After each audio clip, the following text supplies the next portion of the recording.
Welcome students, welcome to our English class. Last lecture में हमने paragraph writing complete की थी, जिसमें हमने द रेनी सीजन यह निबंध कंप्लीट किया था। ओके बच्चों, आज हम करने वाले हैं कन्वर्सेशन राइटिंग। कन्वर्सेशन राइटिंग में आपको मैंने पिछले लेक्चर में बताया था कि कन्वर्सेशन कैसे किया जाता है, कितने लोगों के बीच में होता है। कन्वर्सेशन का हिंदी अनुवाद होता है संवाद लेखन। ठीक है, संवाद कैसे करना है, कितने लोगों के बीच में होता है, इसे हमें देखना है। ठीक है, तो इस कन्वर्सेशन राइटिंग में हम देखने वाले हैं एक टीचर और स्टूडेंट के बीच का संवाद। ओके बच्चों, सी देयर ऑन योर स्क्रीन आप कन्वर्सेशन राइटिंग का क्वेश्चन देख सकते हैं और नीचे देखिए टीचर और स्टूडेंट, इनके बीच में संवाद हो रहा है। आपको क्या करना है, यहां पर आपकी स्क्रीन पर क्वेश्चन दिया गया है। Very first question, fill in the blanks and complete the following conversation between the teacher and the student. संवाद दो लोगों के बीच में हो रहा है, टीचर और स्टूडेंट के। आपको फिल इन द ब्लैंक्स भरने हैं, correct fill in the blanks भरो और इस संवाद लेखन को कंप्लीट करो, जैसा कि हमने पैराग्राफ राइटिंग में किया था। ठीक है, words are clarify, finish, difficulties, lie, parents, repeat, please, homework, headache and completed। इन वर्ड्स को हमें भरना है और हमारे संवाद लेखन को, कन्वर्सेशन राइटिंग को कंप्लीट करना है। अब टीचर जो है बच्चे को डांट रही है विथ एंगर, गुस्से में टीचर बोल रही है, why you have not dash your homework। आपने अपना होमवर्क, अब रिक्त स्थान में आप चूज करिए शब्द। स्टूडेंट उसका एक्सक्यूज दे रहा है, बता रहा है कि sir I had a critical dash yesterday after I left home from school. उसने बहाना बनाया, जैसे आप लोग बनाते हो काम नहीं कंप्लीट करने का। अब यहां पर बहाना क्या बनाया वो आप ऊपर से चूज करिए। ठीक है, टीचर फिर गुस्से में कह रही है, do not dash to me. Student बोल रहा है, no sir I am not lying. Teacher, may I contact your dad and tell them about this? Teacher उन्हें धमकी दे रही है, डरा रही है कि क्या मैं तुम्हारे रिक्त स्थान चूज करो। यहां तक आपने कर लिया होगा मेरे हिसाब से। क्लियर करने के बाद चलो हम देखते हैं रिक्त स्थान में क्या क्या आ रहा है। The very first, why you have not completed your homework, है ना? सही हो गया आपका उत्तर। स्टूडेंट का आंसर है, sir I had a critical headache. Headache यानी कि सिर दर्द। वो बहाना क्या दे रहा है, सिर दर्द की वजह से मैंने अपना होमवर्क नहीं किया। अब टीचर बोल रही है, do not lie to me, यानी मुझसे झूठ मत बोलो। स्टूडेंट बोल रहे हैं, no sir I am not lying. नहीं सर मैं झूठ नहीं बोल रहा हूं। लेकिन टीचर ने क्या बोला, may I contact your parents and tell them about this. क्या मैं तुम्हारे माता पिता को इसकी सूचना दूं, उनसे संपर्क करूं और बोलूं कि तुमने होमवर्क नहीं किया है। अब आगे देखिए, स्टूडेंट बोल रहे हैं, नो सर। स्टूडेंट टीचर से क्या रिक्वेस्ट कर रहा है कि नहीं sir please. Student speaks with low sound.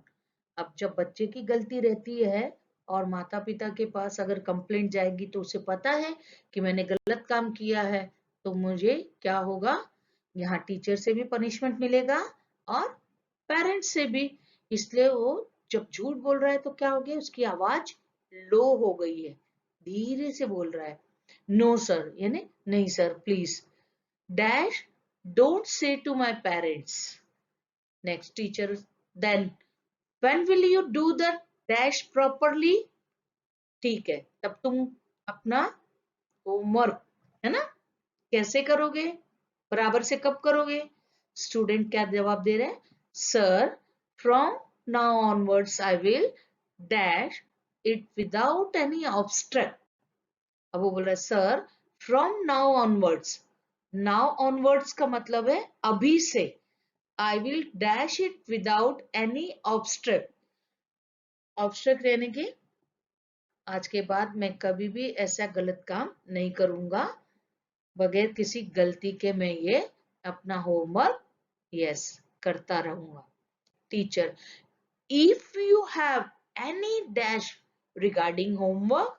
Teacher बोली यदि, हैव एनी, आपको यदि रिगार्डिंग होमवर्क यानी आपके गृह कार्य से संबंधित यदि आपको कोई क्या होगी, वहां लेटर्स हमें वर्ड्स हमें चूज करने हैं, तो हम देख के भरेंगे यहाँ पर।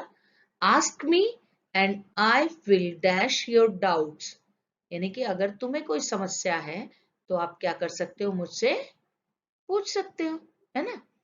Student, okay sir, I will ask my doubts from now.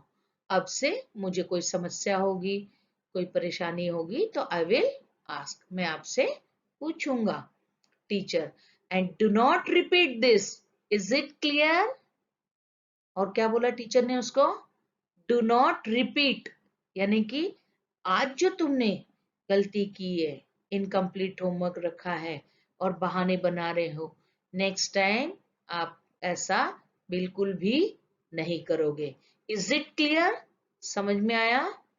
Student उसको क्या बोल रहे हैं? Yes sir, I will not dash this. हाँ सर, अब मैं इसके बाद कभी भी इसे यस क्या नहीं करूंगा। वर्ड्स आपको मिल गए होंगे, so let's complete this. No sir, student speaks with low sound, please don't say to my parents. Teacher, then when will you do the homework properly? And then last second one, sir, from now onwards I will finish it without any obstacle. Next आपका आ जाएगा, teacher कह रही है if you have any difficulties regarding homework ask me and I will clarify your doubts. तुम्हारे जो भी समस्याएं रहेंगी, जो भी प्रश्न रहेंगे, मैं उसे क्या करूंगी, क्लियर करूंगी, यानी समझाऊंगी। Students, okay sir, I will ask my doubts from now. Teacher, and do not repeat this. Is it clear? Student, last word क्या रहेगा अभी यहाँ पर, आपकी समझ में आ गया?